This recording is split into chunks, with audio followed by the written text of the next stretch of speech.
Hey guys, it's me, Pascal, and I'm back for another review video today. Of course, I'm not alone. I brought my wingman, colleague and friend Balázs with me again. And we will talk about GMT watches today. And because the hype is real, we only talk about Rolex GMT watches, so the GMT-Master. And we managed to bring 4 different pieces from different decades. Yeah. So it allows us to nicely walk you through the development of Rolex GMT watches today. We will give you some information about each and every watch we have here on the table. Afterwards, we will provide you with some nice stats from our Chrono24 data. And for the first time, we will answer some of your questions, questions you sent us via Instagram, which was really cool. Yep. And let us know if we should keep that thing as a regular, so that we ask you for questions and we will answer them in the video. But let's not lose too much time and show you some watches. Let's get into it. So for those of you guys who don't know or haven't heard anything about GMT watches or the GMT function yet, I think it would be cool to explain it real quick. So Balázs, how does a GMT function work and what is it? What is it for? Right, so the GMT is basically a secondary time zone that the watch can display. Usually time-only watches have 2 hands or 3 hands, they only show 1 time. That's your local time or whatever you set the watch to. And the GMT is another time zone. And for that to see, you have to have a GMT hand, which is in this case red, or actually in 3 of these watches red, green on the 116710. And you have to have a 24-hour bezel. The 24-hour bezel helps you to set the local time, and then the GMT hand will show you what time is at that spot. So for example, if it's, let's say, 9 o'clock in the morning in Germany, set your watch to 9 o'clock, like that. And then for example, that in New York, you want to know the time in New York, which is 6 hours behind. Then you have to go back and set it 6 hours back, which is going to be 18. So then at the 12 o'clock position, you set the bezel to 18, so 24 minus 6. And then the GMT hand will point at 3, which means that in New York, it's 3 o'clock in the morning. 9 o'clock in Germany, 3 o'clock in New York. And for that, you need the rotating bezel. This is a part which all GMT watches have. Exactly. So when you pull out the crown and then you move the hour and minute hands around 24 hours, the GMT hand only goes around once. So in every 24 hours, it will go around once. And then, of course, some of the watches have 2 colors on the bezel, red and blue. So from 6 to 18 it's red, and from 18 to 6 it's blue. This is the AM/PM indicator.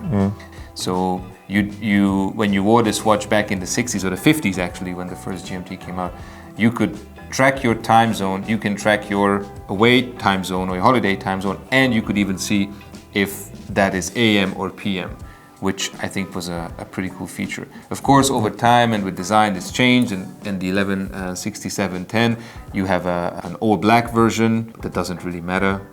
I still think the coolest are the bezels with the two colors. Cool. So it seems to be a complication for frequent travelers. Right. And when did Rolex come up with this idea to build a watch for frequent travelers or pilots? Yeah, so exactly. So the idea, according to Rolex and the history books and urban legends and whatnot, came around the late 40s or early 50s, when flights became longer and pilots, especially commercial pilots, could fly multiple time zones. And Pan Am, an American Airlines that is defunct nowadays, but one of the, if not the most legendary airlines in the US back in the day, they asked Rolex to develop a watch that they could equip their pilots with. So when the pilots fly to a different time zone, they could set the watch to the time zone. Let's say they fly from Los Angeles to New York, they can set the watch to New York, but they would still see the home time in Los Angeles. And so Rolex took the challenge and they developed the GMT-Master.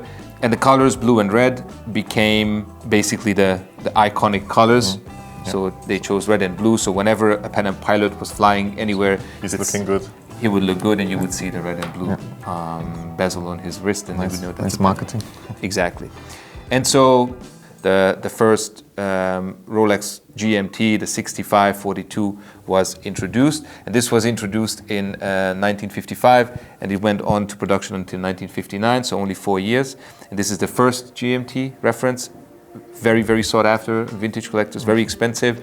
There's one flaw, the bezel was not aluminum like the second one, so they very often just break and shatter, so it's very hard to find a bezel in a good condition. And then from that on, we move on to this one, the 1675. And so this was introduced in 1959, and it went on until 1980. So it's a pretty long production span.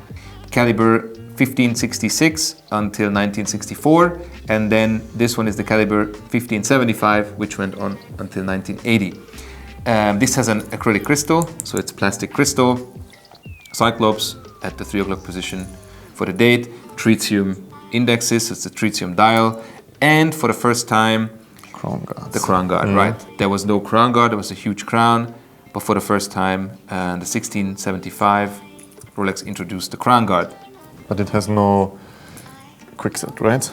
No, this one has no quickset date, but it has a chronometer certified movement, which again, it's the first time that a GMT has a chronometer certified movement in the 1675, and you can also read it obviously at the 6 o'clock position on the dial that it's chronometer certified. Then you have the classic version, which is this one, which is steel case and a Pepsi bezel, but Rolex also made the 1675-8, which was the gold version, and the 1675-3, which was a two-tone version. I think they are all pretty popular these days. It's okay. And nice is the faded aluminum bezel. I like that, and many collectors like it. Yeah, sometimes I think they go a bit crazy with the bezel, and oftentimes these bezels sometimes cost you more than an actual watch, which is a bit funny if you ask me. It's possible. That's how it is. And it's now selling for around 14 to 15. I would say I it's over 10,000 euros, depending on condition, depending on originality in terms of hands or service hands and dial and bezel, and of course box and papers. So this is a very, very interesting model, a very interesting reference. And the next one in line is actually the 16750, which is kind of a refined version of the 1675. But the 16750 came in 1981 until 1988, so right after the 1675. And that one had a new caliber, the 3075 caliber, which then has the quickset date. So this doesn't have the quickset. That one does have the quickset date, and it's also hacking movement. So when you pull out the crown, the second hand stops. On this one, it doesn't. Another interesting thing compared to the 1675 is the order of hands, how the hands are set on each other. On the 1675, if you want to have a look, you can see that you have a GMT hand at the bottom, then you have the hour hand, the minute hand, and the second hand, right, on top of each other.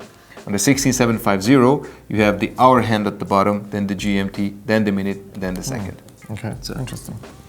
At the same time as the 16750 was released, the 16760 was released around 1982-83 to 1988, and that one had the improved caliber, the 3085 caliber, again with hacking, with quickset and the 24-hour hand, which means that the hand could be set separately, whereas here you would have to go through 24 hours to set the GMT hand. There you could set the hour hand separately. And they introduced the sapphire crystal, yes. So this one is plastic, 16750 is plastic, and then the 16760 sapphire crystal, but still with the tritium dial, the tritium indexes.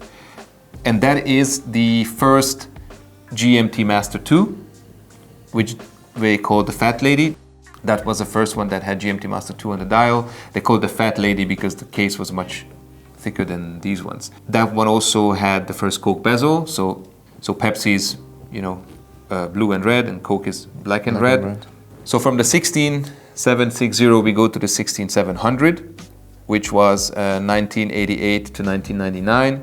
And that one had the caliber 3175, sapphire crystal, tritium dial, and so tritium indexes until 1997. And around 1997, the T25, so the tritium marking from the dial disappeared, and then Luminova came in 1998.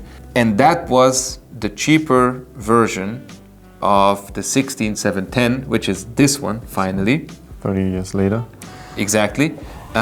Which came out at the same time. So this came out at the same time as the 16700. I think you can really see the difference from this one to this one. For sure. So that it's more modern. 30 years of difference. 30 years, you can really see that on different details. For example, the markers. Exactly. For Super Luminola. Yeah. This one is 1989 until 2007. And this is again a GMT-Master II with a caliber 3185, and then later the 3186 hacking in quick set date. And as you told me, we should bring up this little catalog from the 90s, I think. 1995. This is, I think it's from 95 because it says 95 in the back, and it's a US catalog. And the prices, I guess, are in dollars. Yeah, you can see here. That's interesting. $4,350 for a Daytona back then. But it also has the 16700 that we just talked about. That was $3,100. And the 16710, Oyster Perpetual GMT-Master II, which was $3,300. So nice. $200 more got you this one. And now it's selling for around 10. I would say 10 to 12,000 exactly, yeah. So. And Oyster bracelet, what do you think about that? I like the Oyster bracelet. I think the Oyster is more sporty, more sturdy, like so those ones. So to go for this one? I would say probably back in the 90s, if I walked into a Rolex store to pick up a GMT, I would pick it up on an Oyster bracelet for sure.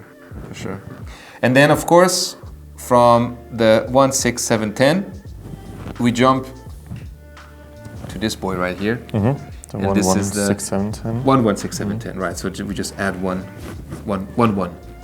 before the reference number. I mean, this is a fairly new model. This is 2007 until 2018. Rolex completely redesigned the GMT in 2005, which was their anniversary. Rolex was established in 1905, so for the 100th anniversary, they started to release a new line of GMTs in 2005. They came out with a model in 2006, but the first steel model was not released until 2007, and that's this one. This one has many developments compared to previous ones. The triple lock crown, the anti-reflective Cyclops lens, the green GMT hand compared to the red GMT hand, the ceramic bezel compared to the aluminum insert bezel, right? And which makes it more robust. Yes, absolutely. And so in 2014, they also released a white gold version, the 116,719, which was at the time the only Pepsi. So if you wanted to get a Pepsi GMT, you only could get it in white gold with the Oyster bracelet until... This one came in 2018, the LRO. Yes, the 126,710, so 116,710, 126,710. It's the latest Pepsi. Right.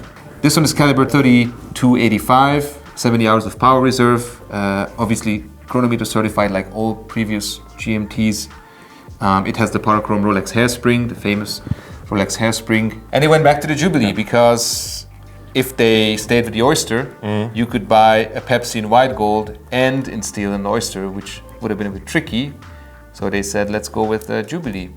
But it was seen a bit controversial, let's say, when it came out and the people saw that they used the Jubilee bracelet. Yeah, and some people wanted to put this bracelet onto that one to make it look like a white gold model.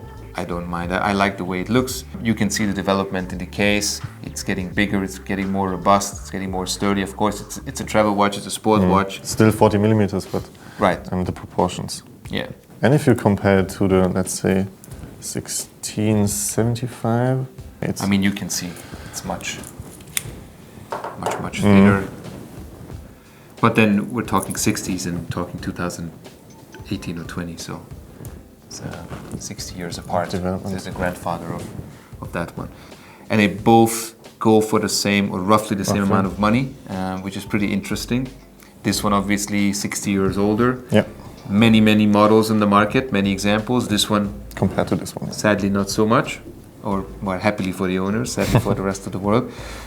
But it's interesting that the price is around 15,000 euros on each watches. However, I think you have some more stats that you collected. Right, we had a look into our data, and I came up with I found some pretty interesting stats, I think. Okay. And the first stat is that the GMT function is actually the third most popular complication, if you will so. First is the date function or date feature, which can be seen as a complication. Then we have the chronograph complication as second most popular complication in terms of sales on Chrono24. And we did a video about the chronograph function. The last video was dealing with this function. If you haven't checked it out, feel free to do so. And is this a surprise for you that it's the... I think it's an easy complication to create from a watchmaking point of view. It's also useful. As far as I'm concerned, I don't care too much about the date. I care about maybe the GMT more than the date. And I really like the chronograph. As you can see, I'm wearing one. We know which one. As we're recording on a Tuesday again. Speedmaster? Yes. So for me, a GMT is an interesting complication. I have to say I don't really use it too much because whenever I travel, I just do it in my head. Okay, it's 6 hours earlier and it's 5 hours. But yeah, I think it's a cool complication, and I know that a lot of people use a GMT. So yeah, great. And if we check the brands on Chrono24, which have watches with GMT function, we can see that the most popular brand is, of course, Rolex is also a safe bet. But on second place is Breitling, and then we have Panerai, Luminor GMT. I think this is a bit of a surprise for me that Breitling is on second place. I thought maybe it's Omega or Tudor. Yeah, true. So, that's interesting. Within the model line or the Rolex models, GMT, we have on first place, or the most popular one in terms of sales in 2019 is the black one, the 116710 LN. And then we have the Coke. After the Coke comes the vintage GMT 1675, and then we have the new one, obviously because it's only out since 2018. Yes. And this was fairly easy to get back in the day compared to this one. I think if you got something from 2010, 2012, this was easier to get. Yeah. So maybe that's the reason. Okay, so now I think it's time to have a look at your questions that you collected from. Actually, your questions, because for the first time, as I told in the beginning, we collected a few questions. I am _ADNRA75. He asks, should I go for a modern or a classic GMT watch? So maybe 1675. Yeah, there's no modern 1675. It really depends, I think. So let's move a modern and a vintage. From a purely objective point of view or technical point of view, I would go for, or you should go for a modern one because it's... Absolutely. If you want to watch for every day, as we just talked about, if you want a sturdy watch that ticks most of the boxes and you can wear for 20, 30 years, yes, go with the new one. If you want a vintage watch that you can love and enjoy because of its age, and maybe you don't wear it every day, and maybe you're not gonna go swimming with it and whatever, then go with the vintage one. Next up is Tomo Weiss, and he's asking, what's the difference between the GMT case and the sub case? What is the difference? I don't know. I think, I know that both of them are oyster cases, so both of them are water resistant. I would think that the GMT has, I think, only 100 meters water resistant, and sub is 300 meters. Regarding the size, I'm not so sure if there's any difference, but I'm pretty sure that you did your research on it. Research, because I think when both watches are on the table next to each other, you can barely see the difference. But the case of the sub is a bit, so the middle case of the sub is a bit thicker. I think that's the reason why it's 300 meters water resistant, and the lugs and the crown guards are a bit thicker than we have it on the GMT.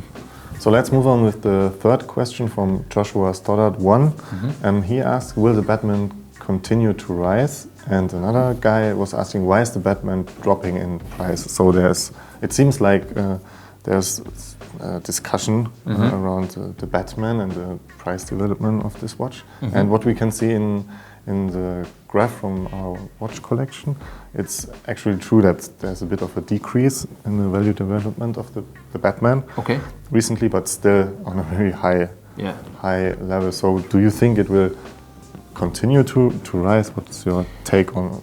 I don't think it can rise too much. I think eventually after a year it will find its pace and to find its level, and then it's going to stay on that level. So let's get to the last question from Luke Rausi.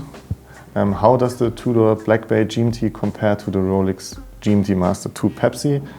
And what other alternatives below Rolex prices? So the first question is, how does the Tudor compare to the Rolex GMT? Well, first of all, in price there's a huge difference. In size there is difference. The Tudor is bigger. It's 40. I think it's 42 millimeters. Yeah. In terms of looks, I think the Tudor. 41. It's 41. Could be. 41. The Tudor is more classy. This is more modern, more trendy. The Tudor looks good on a strap as well as on a bracelet, whereas as we just discussed, this is more of a bracelet watch. Looks more vintage, I would say. Yeah, I mean the whole Black Bay line is about a vintage-inspired collection. So I think that's more subtle, more elegant, more vintagey, as you said. Good on a strap, good on a bracelet. Great price point, obviously. Sporty. 3,000, 4,000 euros you can get one, whereas this one is easily double if you get it in an 80, and if not, then triple or even more. And when we talk about what other watches come to mind, I collected a few. Should I? Oh, you did? Yeah. I would say Grand Seiko, but you also have it on the list. It would be interesting what you say. I think for 2K you could get a Oris Aquis GMT, which is a good choice.